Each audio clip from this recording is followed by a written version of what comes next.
So, Michael, welcome to Fortitude and Flow, the podcast. Thank you very much, Fredrik. It's going to be very exciting today. We're going to talk about Spanish wine. Yeah, That's very interesting. And Spain is so famous for their wine yes, and their culture, going back thousands of years. they do, yeah, all the way back to the Romans, and then up until phylloxera almost killed every plant in Spain. Changed a little bit, then jumped fast to Franco, changed the production, so it was quantity over quality. And in the 80s, they started to change again, so it was more like quality over quantity. So Spain has been one of the biggest wine producing countries in the world ever. But they've changed, and they're still changing a lot. To now, it's more quality wines than it's quantity wines. Still a big areas in Spain where they produce very bulk wine, so that's quantity over quality. But you have many areas in Spain now that are producing high quality wines, and the world also see that now. And the areas, it has a lot of famous wine in areas. Can you mention some of the most popular places now? Most famous areas, Yes. yeah, you have, of course, Ribera del Duero is the most famous one, and Rioja. Rioja is the oldest, one of the oldest, but Ribera and Rioja, and then Priorat. That's the three main area for wine. But there is so many others that you have to know before you know Spanish wine, because Ribera, Rioja, and Priorat is typical red wine, and Rioja have, of course, they have some white wines, but it's typical red wine they are well known for. But you have some areas in Spain that's only known for the white wines. For example, Rice Baixas up in the northwest corner of Spain. It's very rainy, very cold. It's rough weather. It rains more than it does in Scandinavia. And there you have a grape called Albarino, and it is getting more and more famous around the world because the acidity profile in the wine is really good. It's so good for food. The food pairing is perfect for that. And in the southeast corner, you have Jumilla, always known for doing bulk wine. But now some winemakers in that area have found out that you can actually use Monastrell, that's the main grape in that area, to make high quality red wines. So now they produce that. And you can see, especially many of the young wine growers change from the old method to new method, where you have less yield, but you do a lot higher quality in the wines. As the climate has so much to say about wine. Is it because, it's like you said, it's rain, the earth, and probably the tradition to produce all this? Almost everything affect the wine growing. You have the sea, you have lakes, you have the wind, of course the sun. You have the altitude. Altitude is very important, especially for an area like Ribera del Duero is quite high. That's why you have it's called a Durland range, where you have the difference between the highest temperature at daytime and the lowest temperature at nighttime.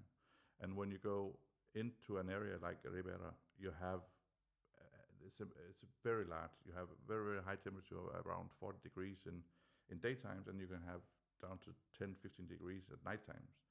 Where here in the south, we have the Mediterranean climate. So that's a little bit different, because you will have not so high temperature in the summertime. You will maybe have 35, and at nighttime you'll have maybe 25 degrees. So that's the Durand range is not that high compared to Ribera, for example. That's one of the things that can change a grape. And then of course you have sun hours. How many hours? It's a lot of sun hours here. Yeah, you should think that. Spain. Yeah, but if you go to north of Spain, Spain. there's not so much.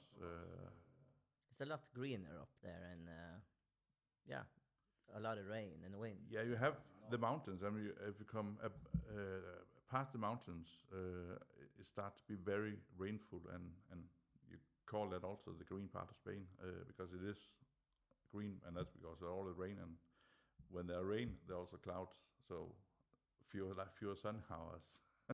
Yes, that's where we are down here. Exactly. Yeah. Here's a lot of sun. Yes. So more about yourself, actually. You are from Denmark. Yeah. You have done a lot in business. Can you tell a little bit about your background? I'm 50 years old. I have started several business. Many years ago, I started telemarketing businesses. Then I moved to advertising companies, and I have been a sales rep in different countries in Europe. I have several e-cigarette shops and still have that in Denmark. And I moved to Spain around 10 years ago. And actually, I didn't want to open anything here, but within a year, I had a restaurant. And that was a little bit of a mistake. But then I had a restaurant for 5 years. Where was that? Close to the castle. Okay. Closed it when COVID started. Oh, yeah, right before that. What?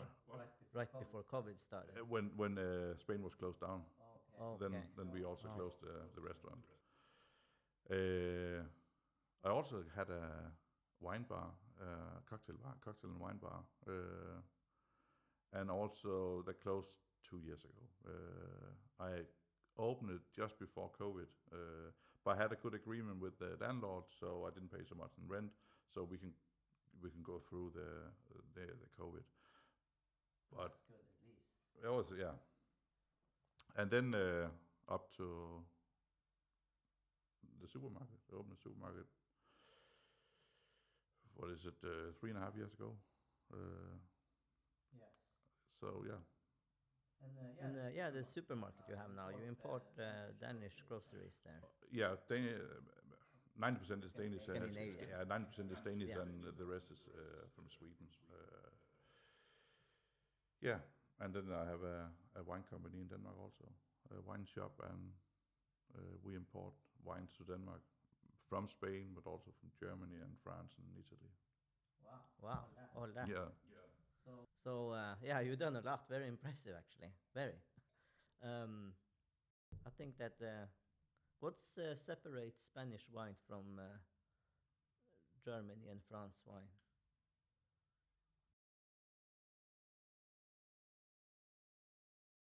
The correct answer will be everything and nothing. Yeah, okay. Yeah. Because you can't say it like that. Spain is very, very big. For example, wine produced in northern Spain can be produced in a similar profile in Germany, for example. But wine from southern Spain cannot be produced in Germany because they don't have the heat, but they can be produced in the southern Italy. So we can say Spain have everything, all kinds of wine in Spain. Where in Germany you have some profiles, but a lot fewer than you have in Spain. So here you have everything. And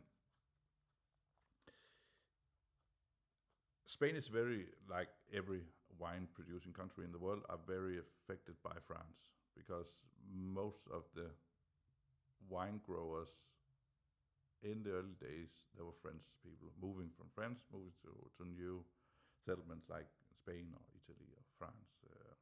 So the effect from France is big.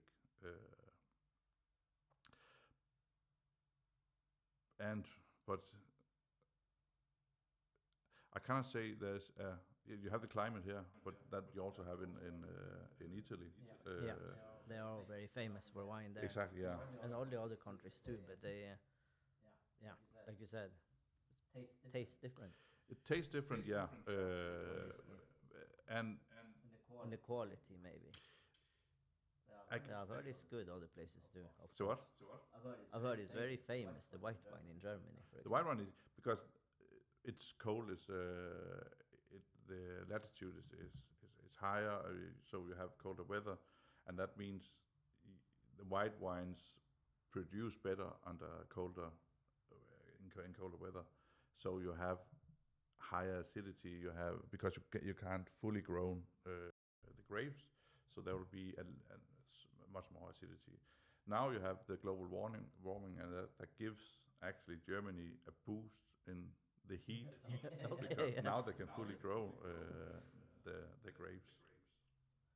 Yeah, they probably need that. Yeah. Some places there. Yeah, so some of them also are sad because Germany are known for the high acidity wine, and now they start to be more the bigger body and not so fresh anymore because they got more sun hours and more warmth, so they have to pick them earlier, so they're not fully ripened, so they still have the acidity. But if you pick a grape before it fully ripened, you also lose some of the complexity in the wine. So some of the flavor will disappear because you have to keep the acidity because that's what Germany wine is known for. So it's always a balance. So here in Spain, it's a balance. You have to look in to Spain in many different areas.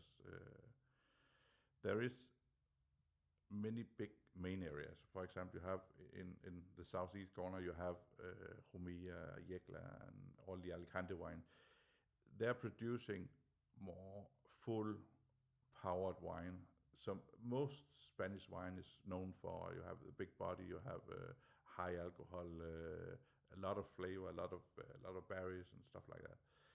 When you move a little more up north, you come to La Mancha. That's the biggest bulk producing area in Spain. So all cheap wines come from that area, more or less. They do, of course, also do good wines, but most of the area is perfect for bulk wine. So it's massive production, and there you have wine factories in these areas where not normally you come to a vineyard.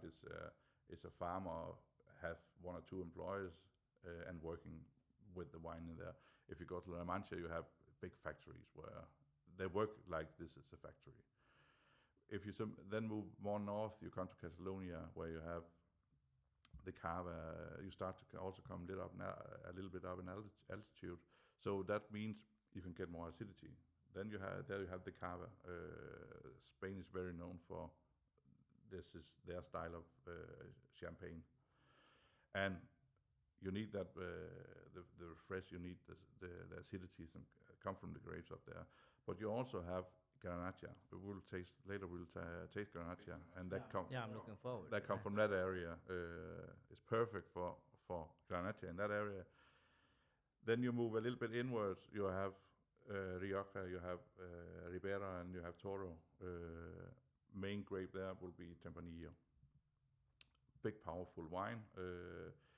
Smooth tannin, not so aggressive in the mouth. Toro maybe a little bit, but it's very elegant wines. And also what Spain is known for. Still high-ish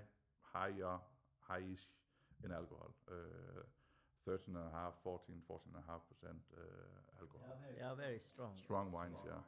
Typical meat wine. So you need to have some meat with the wines. And if you go up to the northwest corner, you have Bierzo. They do, I always call Mencía, the grape. That's Spain's answer to Pinot Noir. It's a light wine. It's easy to drink. It's for me one of my favorite grapes. And also in that area you have probably the most progressive grape right now is called Godello. Everybody in that area plant Godello. They take up Bierzo, take up Mencía and plant Godello because everybody's sold out. The world right now, they're demanding Godello. So it's very famous. very, very famous. It's the Spanish version of Chardonnay. All right. Yeah. Okay. So it had a little bit the same profile, a little bit full bodied, is high high acidity, medium to high acidity, very good to food pairing. So many restaurants requires Cordero. And then go further up, you come to rice sauce, and then you have the Albariño. Albariño is known all of Spain for seafood, fish, and if you want to compare it with another well-known grape, it will be Riesling from Germany, and Albariño is the Spanish version of Riesling. High acidity, very straightforward, very tight, but works perfect with shellfish, works perfect with fish, and that's really also a nice wine. And that's also very famous here because of the Mediterranean Sea. Exactly. And all the food we eat here. Yes. A lot of fish and yeah, a lot of. Yeah. It makes sense. That's good. Yeah. I think we can try one. It's okay. Yeah, of course, yeah. We can try one, yeah. That's from Monstrand. That's an area just outside Priorat. You say the way Priorat produce their type of wine, can be a little bit like the style from Bordeaux. From Monstrand, there will be the style a little bit like Burgundy. All right. So it's a little bit lighter. This one is a little bit different compared to the red one. This is white Grenache. White Grenache. Grenache is the most famous grape in that area. All right. Yeah. And this is so the white version of that. It's very typical for that area. I tried it first time yesterday. It's a special white wine. Yeah. What's special with this one is it's very young, but it tastes like a very old wine.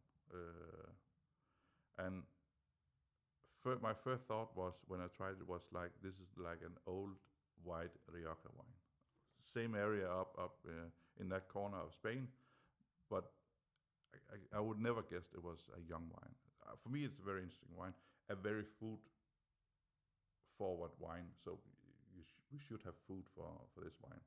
But you can try it. Yeah. Maybe you like it, maybe you don't. Salud.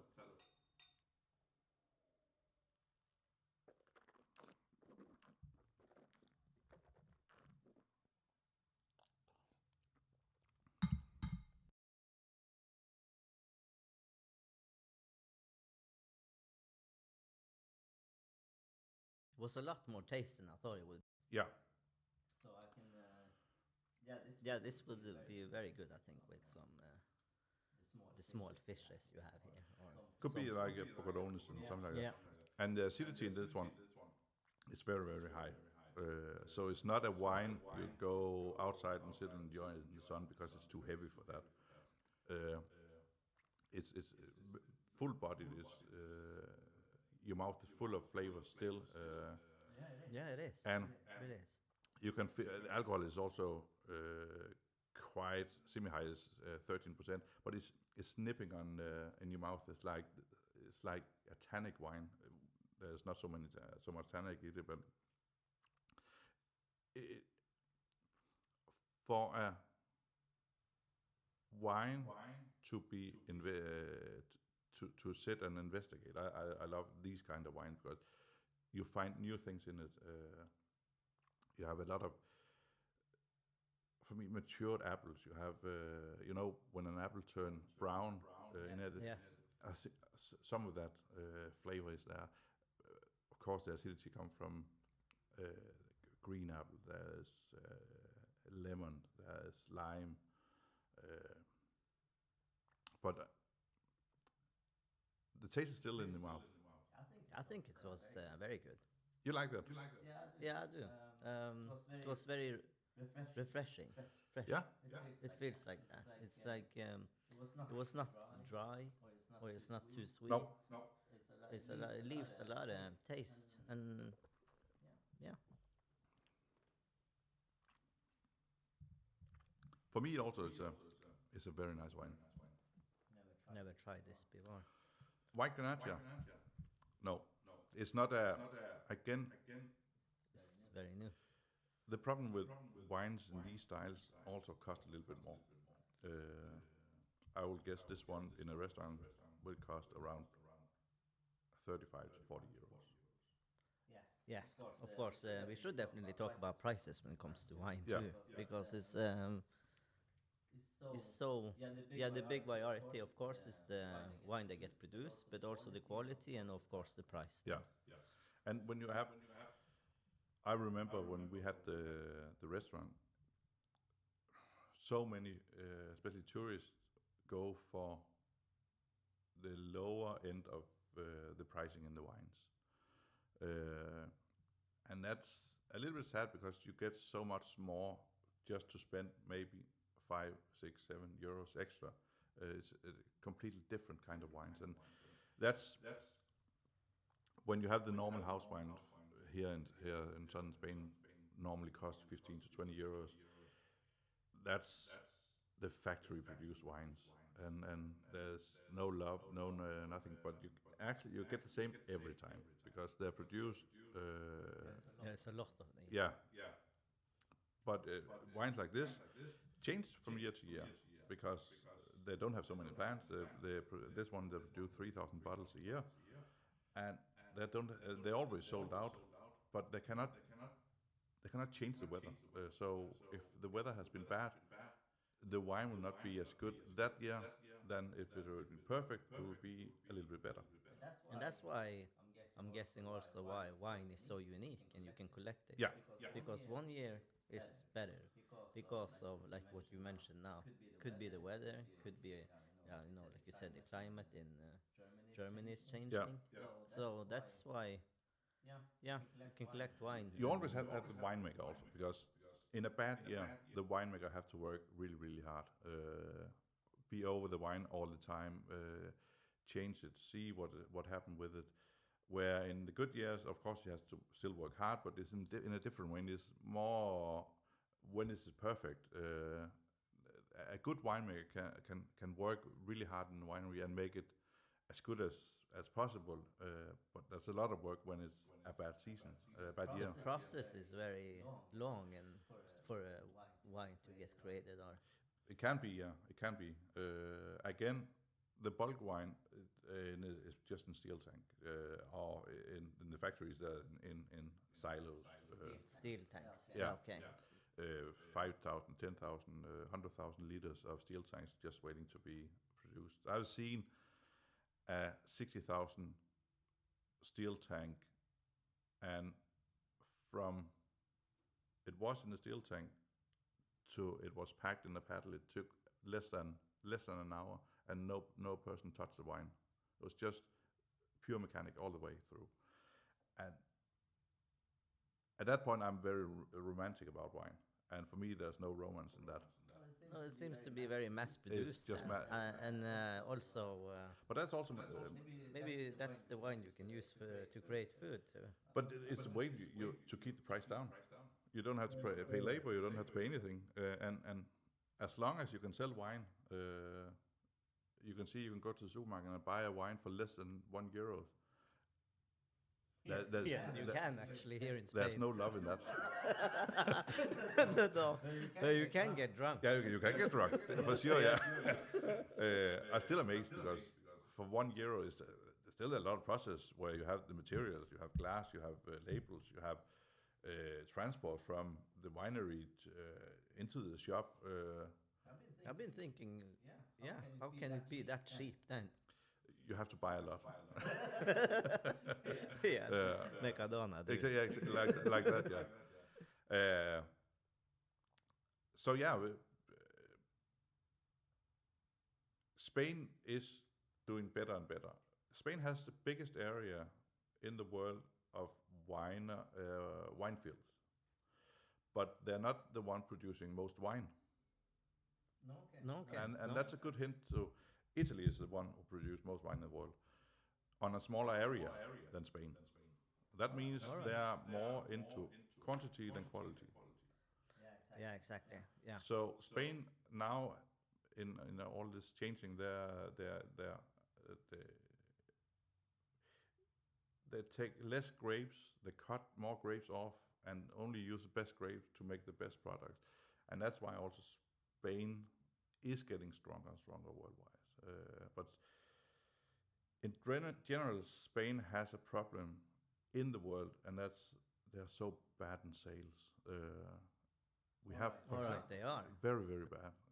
Have some of the best wine in the world, cannot sell it. Have some of the best jamon, ham in the world, cannot sell it. Some of the best cheeses in the world cannot sell it. That's a disaster. And they have Come actually on. everything that people are demanding in the world is want tapas, we want wine, and Spain has it all but can't sell it. Don't know how to sell it. You can see every store, if you go to Denmark, for example, every store have Italian products. Yes, there's a lot of that in Norway too. Italian cheese, Italian salami, Italian everything. No Spanish. Maybe in a corner you have a little. A little bit, Yeah. but not that much No, actually. Italy is good to sell the stuff. I don't know why Spain is so bad selling. Because they have really, really good products. Something we should do something about. Yeah. Actually, when you talk about that, I think you are importing Spanish wine to Denmark, also French wine and German wine. And Italy and New Zealand. Okay, New Zealand Yeah. too. Okay, now then you do a lot of broad Yeah. import basically. Yeah. What when did you started to do that? And also, what could be the challenges of importing wine and to a country? But Denmark is.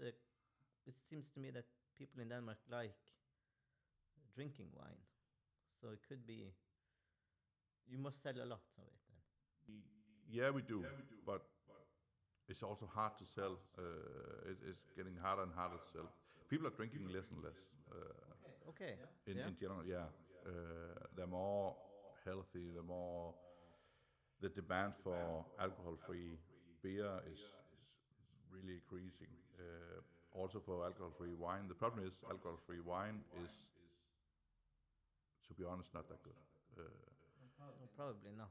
You go for the least bad one when you're looking for alcohol. Yes. Yeah, you do. Because if you go for the breweries for beers, they have a massive production and they sell a lot of that. And you maybe have, I don't know, 100 big breweries in the world. So for them to cover the entire world, for them to spend, let's say, €1 million or 2 million euros in developing a good alcohol-free beer is worth it for them because they can get it back in the market. For a winery, you can see this winery we drink from here, Terra. They produce maybe 20,000 bottles of wine. All right. Okay, that's not much. No, but again, there is maybe 5,000 or 10,000 wineries in the world, and nobody has the money to say now we start to produce a line of alcohol-free wine. They just try with some of the wine and say we give it a go because we need to have some alcohol-free wine, and that's why there's no money in alcohol-free wine. You need one of the biggest suppliers in the world to start saying now we spend a lot of money in the development of alcohol-free wine. Right now, they just extract alcohol from the wine, and in the end, it's a really bad product. Does it taste good? No, I haven't tasted it. No, it doesn't taste good. The problem is you use sugar to cover the fault. So normally, alcohol-free wine is quite sweet, too sweet for me. Or you use bubbles. And then it go more like a soda water, and that's also a little bit weird. I have tried a few ones. Germany is a little bit ahead of the other countries on the alcohol-free market, but again, you have to find the least of the worst. Least of The best of the worst. Yeah, best of the worst. Because I've never tried a wine where I said this is actually a good wine. Probably because it's not even developed yet. No, but because you don't have money for it. Nobody. For example, this is a small winery. If they take a fifth out of their production to produce alcohol-free wine that you cannot sell, they will go bankrupt. Yeah, exactly. Because they have to sell all the wine. It costs too much basically to even try to Yeah. go on a project like So that. it's not worth it for them. If they cannot sell the wine, they have to try to do something else. But as long as small wine you can sell the wine, they will never try to find a way to produce alcohol-free wine. Yeah, it makes sense that. What was I mean, is there any challenges to import wine to Denmark, or has it been a smooth business, that one? When it comes to quite straightforward, but delivery tax rights. We were lucky. One of my good friends has he produced rum in Denmark and import rum from the entire world. Also, one of the reason why we started so easy was we could use his tax-free storage, and they did everything for us to begin with. So for us was like we didn't know how much work there actually is to report to the authorities. You have to when you move wine from one country to another country, you do that in a system called EMCS, and that basically means that if you take a bottle of wine here in Spain and you move it to Denmark, for example, then the tax would be placed in Denmark, not in Spain. So they're selling tax-free to us, and then we have to pay the taxes in Denmark.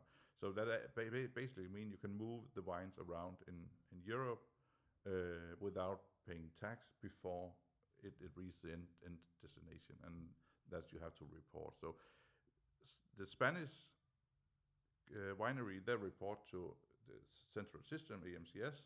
We have sent that to Denmark to our company, and then our company will be charged for that tax. Yeah, all right. So the system works actually. Problem is the taxes in Denmark are way too high compared to, for example, Germany. So everybody in the southern part of Denmark, they go to Germany to buy wine. Yeah, I mean, it's not that far to drive, No. so that's makes sense. I mean, that people are always doing that. Of Yeah. course, it's like Norwegian before we went to Sweden to buy everything, The same. food and wine and beer, because it's a lot cheaper and it's only 1 hour drive. Yeah. And that's the same we do in Denmark. And now, because the taxes are so high in wine, is if you, for example, have a big birthday where you need a lot of wine, people do that, and I understand why. I think that you should support the local wine shop, but I can also understand why. You can go and save hundreds and hundreds of euros.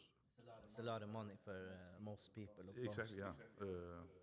What would a normal one of these bottles cost in Denmark, for example? In euros, this one will cost around,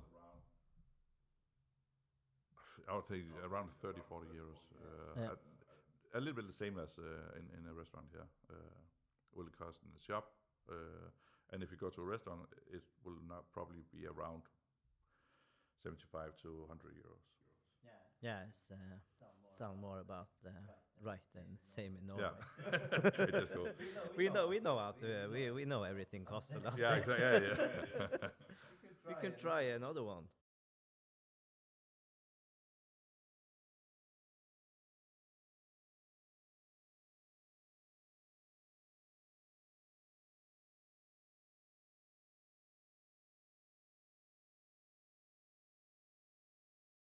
We go with this one. This one is the Garnacha. So that's the main grape Thank in you. that area. Wow. So here, much more fruit and much more. Where the other one was Garnacha Blanco.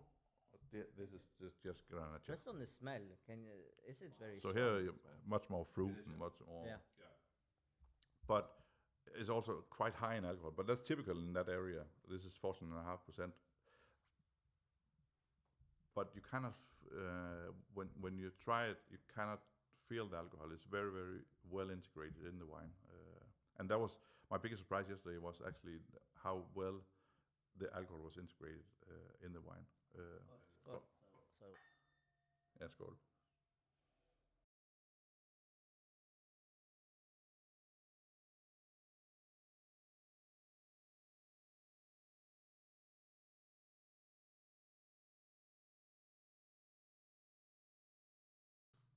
It's very easy to drink. very, but like you said, it's fruity. I love fruit, yeah. Also a quite young wine, I think it's from 22 or something like that. Yeah. This is the type of wine when you go over to more meat, I think. Yes. You have It would be because it's a lot of good flavors now, and tannic.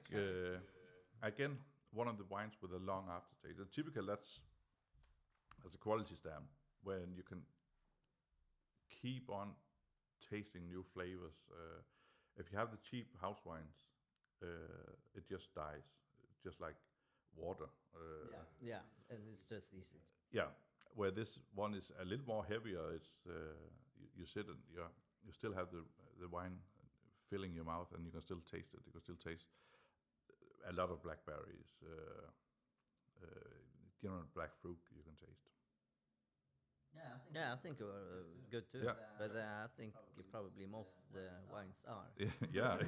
But yeah, it was. I think, but it was fruity, but it also was a little bit more dry It is. in the Yeah. mouth compared to obviously this one. Yeah.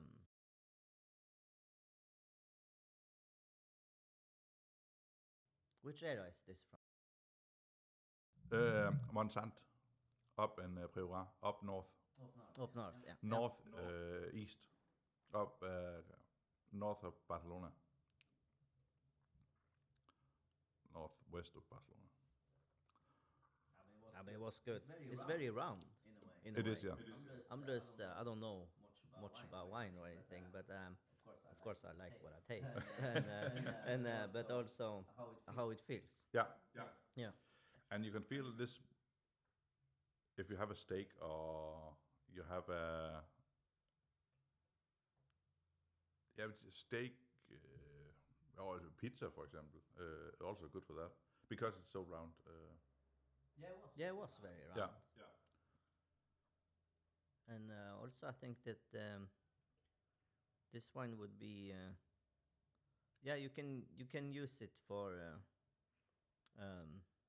meat, but you can actually also just drink a bottle without food. This with one, yeah.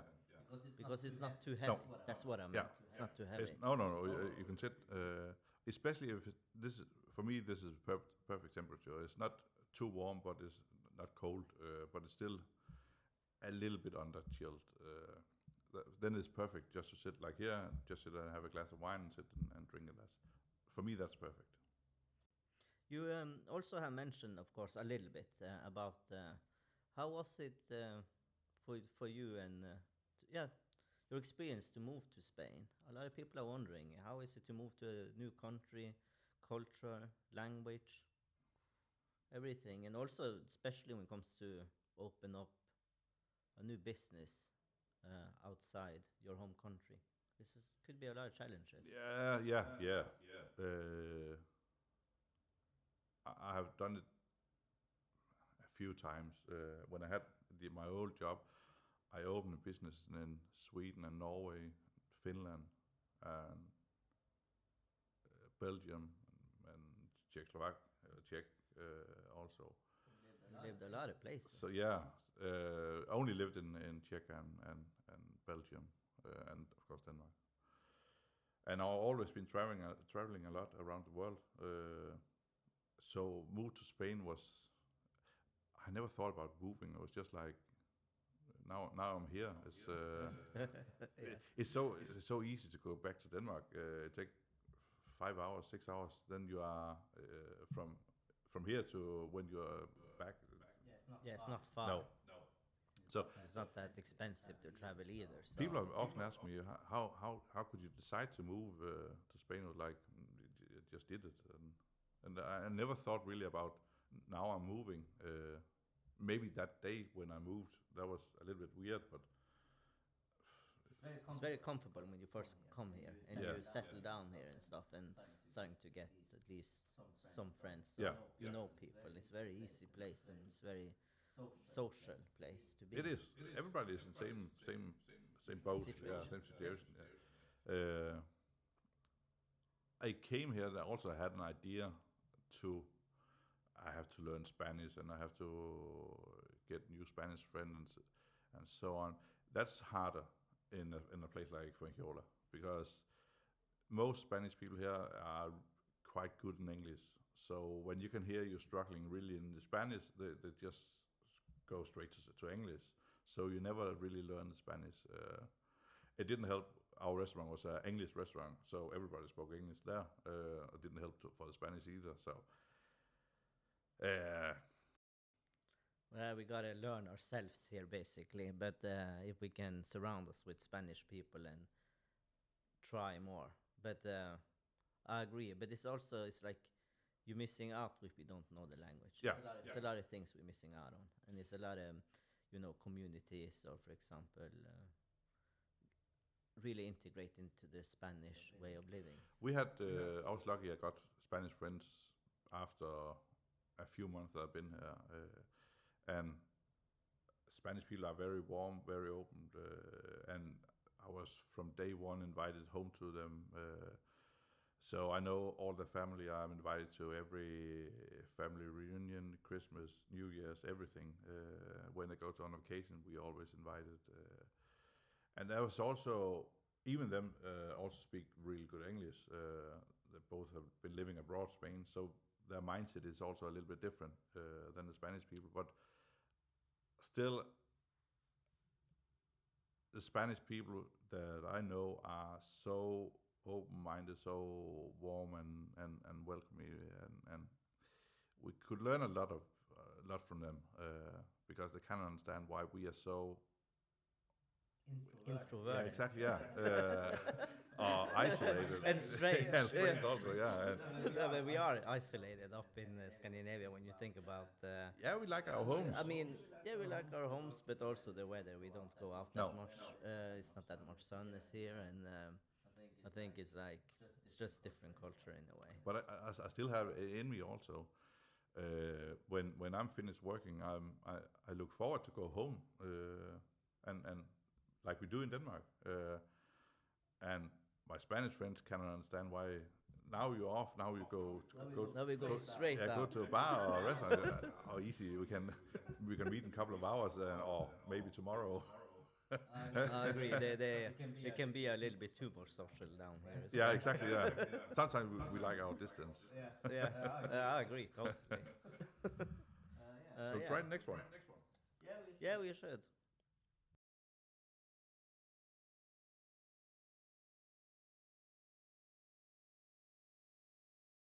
This is a blend. I really like this one. This one was my favorite from yesterday. This is a blend of Grenache, Cabernet Sauvignon, Carignan, and Syrah. Grenache and Carignan is the two main grapes up there.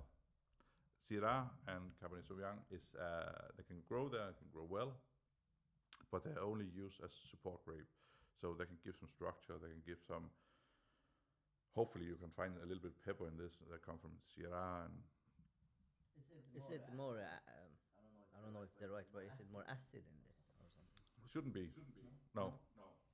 Well, But normally you cannot smell the acid. maybe something. It's stronger or more. I don't know how to say sour smell or Sour. something. Yeah. That's correct because this one is a lot of sour cherries. So you have. I agree. More of these sour notes.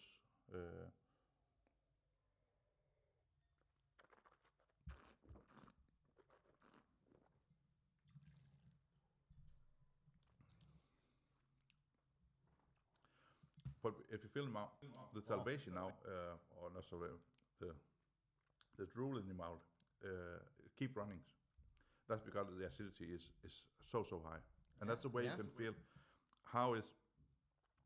how is the acidity level? If you have to sink because you get so much what's it called spit. Saliva. Yeah, saliva Yeah. in your mouth.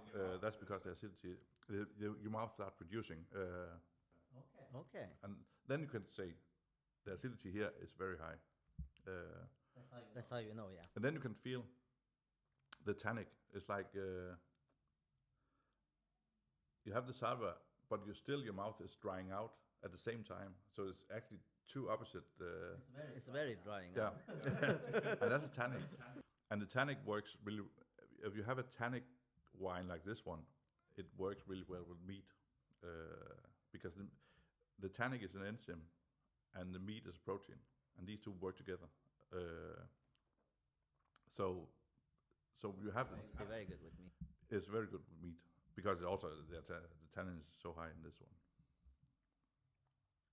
I think I like all wine. It's very interesting to learn.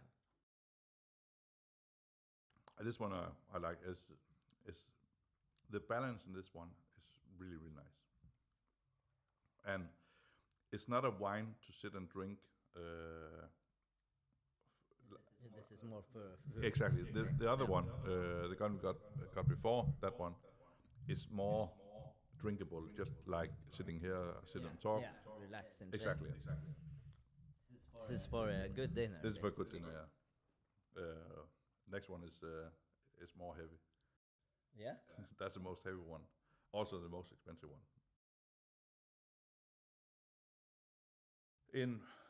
In a restaurant or in a shop, or Both.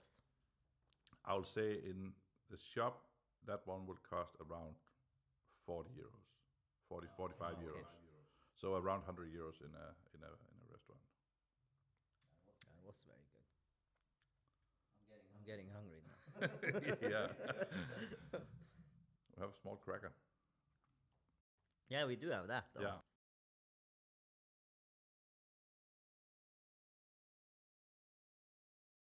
No, I think it's exciting talking about wine.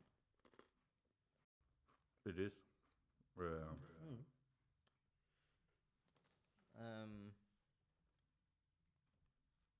Is there any wine that you would recommend? Yeah, that really goes with Danish traditional food. With what? If you have any wine that would go very good with traditional Danish food. Yeah. If you have traditional, you'll have a lighter red wine. So you'll be looking for wine from the northern part of Denmark, northern part of Spain. Also, of course, Ribera can also do it. Rioja can do it, and you have. And traditional Danish food is basically also smørbrød. It's very traditional. It's like open sandwiches with a lot of good meat, for example, And also you have meat and fish. yeah, a lot of meat and fish Yeah. too. A lot. Yeah. But if you have smørbrød, I will not say. Can you drink wine? Yeah, like that? drink wine to Wine everything, goes to but everything. I would more recommend the beer to smørbrød because it's more suitable for people. But if you have all the pork dishes we have, frikadeller, meatballs, you have the sausages. I would go with a light red wine there. Yeah, like the one we had just earlier. Yeah. That could be very easy Yeah. to drink to that. Oh, I like this. So So look.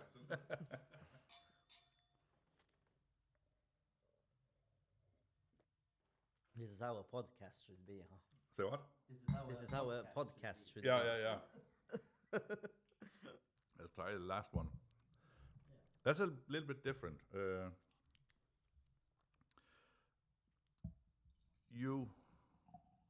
This is 100% Cayenne, Cayenne. and that's not normally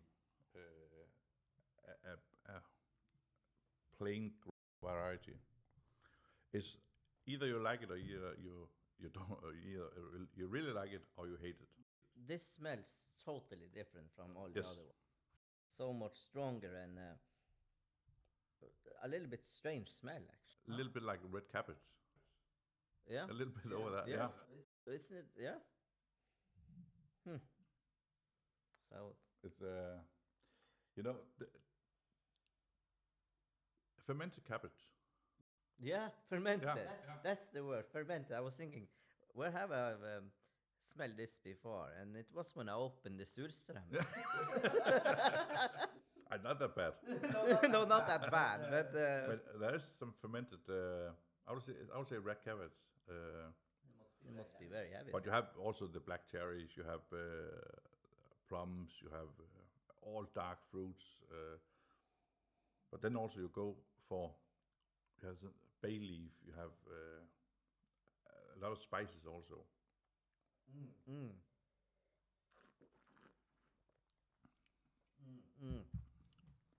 This one, I really like that. I think that this one tasted a lot better than it smelled. Yes. It was really good. A lot of different flavors. So it must be a lot of berries in it and other. There is, and this one is also more expensive than the other ones. It's produced on a very, very steep hills, so they can't put any machinery, so they have to use mules. Okay. So they have the mules in the mountain there, and they pick the grapes and put it in bags. Wow, very traditional. Very old-fashioned, but they can't put a machine up there because it's way too steep. That's really cool, actually. That Yeah. they have to do it the old way. They're very old way. That's why it tastes so good, probably. And this one maybe will cost in the shop around 60 to 70 euro. So around 125, something like that in a restaurant. But different wine, but it's I like these. Yeah, I think it's all the wines you have showed me today. I think they are very good. 4 different wines, Yeah. and 4 wines you not normally will get when you come to a restaurant here. That's the only thing that I think that's really sad in Spain is when you go to a restaurant, it's very only Spanish wine, and I think that's a little bit mistake because you don't show how good Spanish wine are. Because Italy has also very good wine, France has very good wine, America, Canada has very good wine. Every wine producing country has actually a very good wine, and they should take them more here to give people a more dynamic Other options yeah, too, yeah. and learn more. Spain can do this, but Germany can do this, and Exactly. and I know when you go to the schools of sommeliers here in Spain, you only learn about Spanish wine. That's why some of You do. some of the worst sommeliers in Spain in the world are from Spain because they only know about Spanish wine. I thought that if you go to a school like that, I only met 2 sommeliers in my life, but they knew a lot of different countries. The first day when we started the school on WSET was all countries in the world, all wine producing countries in the world produce good wines, period. Yes. You cannot say why Spain produced the best wine or France produced the best wine, and even it's hard to say I prefer Spanish wine because you actually can't say that because Spain has so many different kind of wines, and maybe you prefer some wines from a certain area for a certain meal, but in general it's impossible to say if you just know a little bit about wine. I can prefer wine from Italy for this kind of food. I can prefer Yes, exactly. a German wine for this kind of food, and a Spanish wine for this kind of food, and a Portuguese wine for this kind, or for my mood also. If I'm in Yes. a special mood, I prefer French wine, and so it's so hard. Wine is wine, and that's what I like about wine is you have like this. You have to taste a lot of different wines, talk about them, and next week I try 10 other wines, and Yeah, I mean it's always something to learn with wine. Always. Always. And the process and like you said, there's so many. All these countries create their own wines, and their uniqueness is there because of their climate and their grapes and their traditions that goes thousands of years back. So it's a lot of history in it too. There's a lot of history. But what I like about, for example, this winery here, Dos Terras, you know where the winemaker are going, what he wants with his wine. Actually, it's a her. And I like. Then you have an idea. You can like it or dislike it, but you can see the person who make these wine are good at what they're doing. They can make the full potential out of the grapes. Again, if you have the basic wines, you cannot taste something like that because it just dies, and there's no love in them. There's just produced to be drunk, and that's it. Mass produced. And that's it. Yeah, it works for that. though. Yeah. It's nothing you sit and enjoy your 50 euro good steak or something like that. No. That's awesome.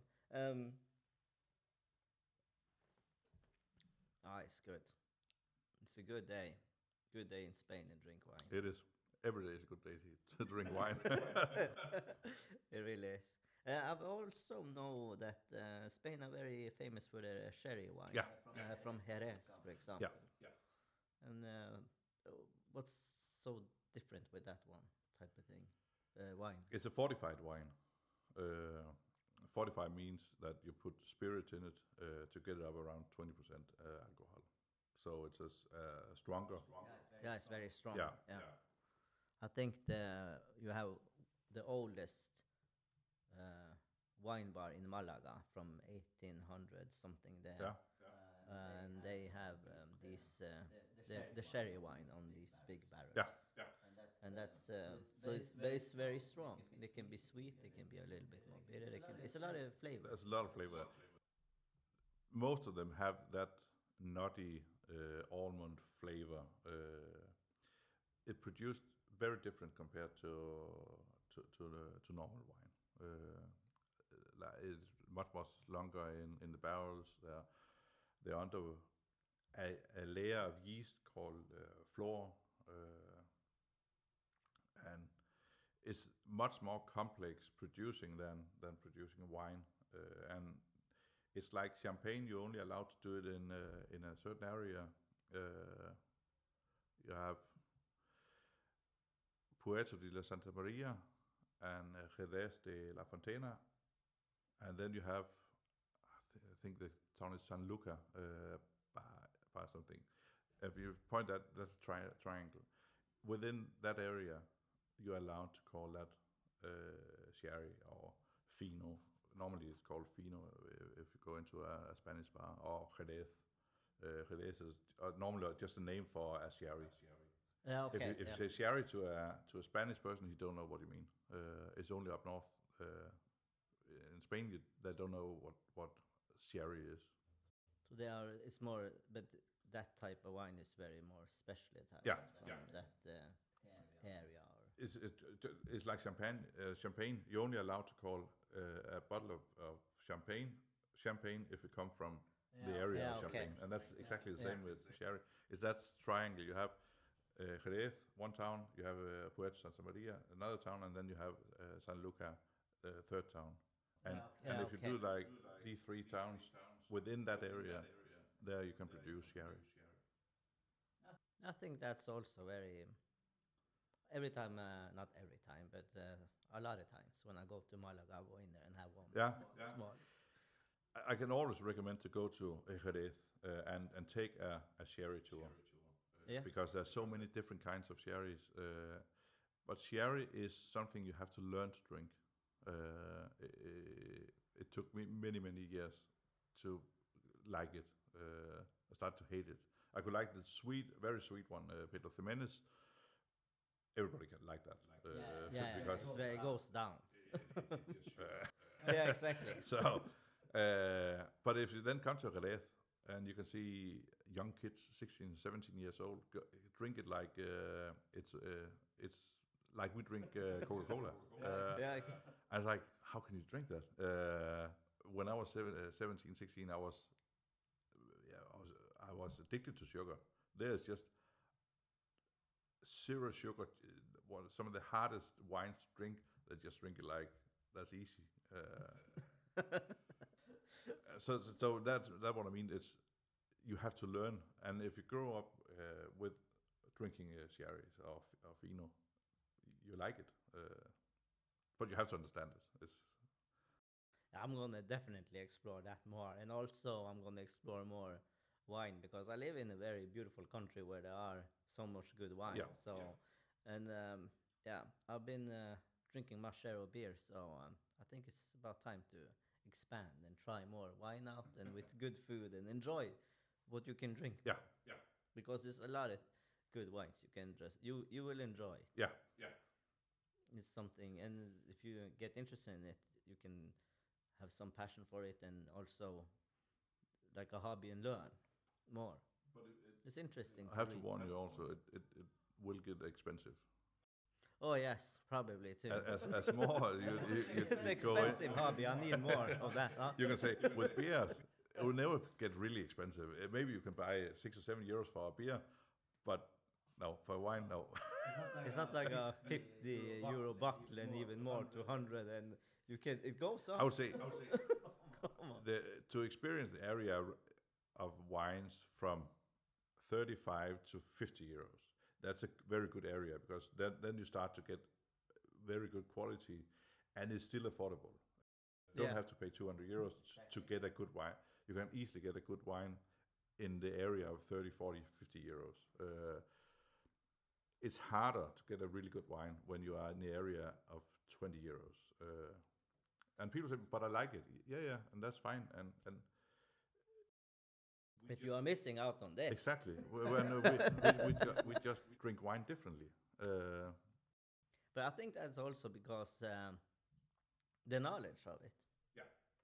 I mean, if you know that you can taste more, diversity. As human beings, we are very. We go to what we are familiar with. Yeah. So, but it's always nice to explore different things. It doesn't have to be that cheap, even. But it's the same with cigars, which are other thing that I've been learning now, actually, from the podcast. And it's the same. It's a lot of different flavors, and Yeah. and especially, I mean, with wine, I think that you can. What I read about it so far and stuff, and heard you speaking with other friends of mine as well, and it's so much. It's like an experience. Yeah. Yeah. It is. Yeah. If you taste a lot of different wines, and you learn of it, and actually, that I think we should mention here in Spain for tourists who wants to know more, and also people who live here. Where can they go to good wine yards, places to basically wine tasting tours? Where would you go here? In a winery or Yeah, winery to basically learn and see and taste. There's a few in Malaga, north of Malaga, in Antequera, and they're fun to watch. They're fun to go to. One of the most beautiful ones down here in the south are a place called Señorío de Nevada, close to Nevada, Granada. Up in Granada. Yeah. I can recommend that place because it's very, very beautiful. The wine is good. The food is very good. The restaurant there is very, very good. Then you have, I think it's called Manilva, here in Mijas. It's just straight up here, 20 minutes. Yeah. He is very funny. And the way he talk about wine, I love the passion you can feel him when he talks about wine. And when you're lucky enough to get into his wine cellar and you start tasting the wine from the barrels, that's fun. That's very fun. I can recommend that. Jerez in Jerez are also a very big commercial for wine tours, wine tasting. But if you don't know much about wine, it's really worth a visit because they take you through all the process of growing wine, and you have a wine tasting of 5 wines with a little bit food. And that's also a nice place to go. But it's quite easy. Look in Google and find a winery, and most wineries will invite you with open arms and try the best. Maybe they don't have the best wine or the most fancy wine, but they will tell you and show you everything they know, and it's always fun to come in. There seems to me few wine tours I've been there, but they are very proud to showing the Very, products. but also that's their living there. So Yeah. actually, you show interest in what they think are the best. So they should also be proud that people want to come and visit them and see and taste their products. Yeah, and it's same with food. If you put passion into food and love, same with wine. Good quality wine will be produced. Yeah, that's exactly the same. Yeah. Also, something these questions I ask everyone on the podcast. For you now, you've been doing so much, building up businesses and enjoying the Mediterranean coast now. What's next for you in life, and do you have any new dreams and goals? Yeah, of course I have dreams and goals. I'll say I'm not finished traveling. We always said I'm not sure we could ever go back to Denmark to live, but I'm not sure either I will stay in Spain forever, because there's so much of the world I haven't seen yet. Right now I'm just parked a little bit here in Spain, and I'm fine with that. Where the next chapter will be, it could be Portugal. Portugal is Very beautiful country. very and close. The weather is nice. I still think I will be within Europe, so I am very limited to where I can go next, because Greece is an option, Italy an option, Portugal is an option. Greece is not really an option for me. So there's actually only Italy or Portugal or another place in Spain. Yeah, I mean, there's a lot of different places in just this country. And Spain is an extremely beautiful country. And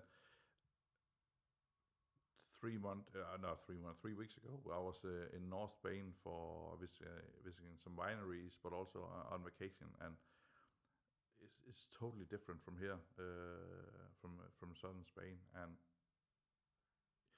it's like you live in a small Europe, because you have everything here. You have the winter, you have cold up in the north. You have the warmth. You have totally different houses. It's like actually be more in northern Europe when you come up north, because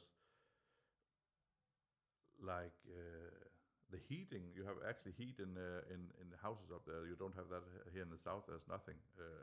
No, we're trying to keep the heat outside. Exactly. Yeah. There you actually have. Most of the time. And I like that, but I also like here. So my plans right now, that's make online boutique here to be self-running. Yeah, all right. But it will take some years, at least 2 or 3 years from now on. But that's the first step to be independent, because normally I build businesses that I'm independent from, and this one as the first one where it takes so long time to do that, and I can see it will take at least 2-3 years before I'm at the end. Because it's a new country and bureaucracy and all this stuff. Not that. It's just a bigger project than I imagined. Always is when we start up something. This one surprised me most. Yeah. Of all business, this one has surprised me most. If I knew, How come? I don't know. For me, start a business has always been easy, but there's so many processes in this company. The logistic from getting things from Denmark to here, from Sweden to here, all the controls you have to be through, the controls you undergo every month, financially, how is the cold chain from northern Europe to here, how can we prove the temperature not being above this? Wow, that much. There are so many things, and it's fair. It's like everybody has the same. Yeah. And but It's going to take some more I time. thought it was easier, but it's fine. We learn always, and Yeah, I mean, you're doing good. It's a good shop.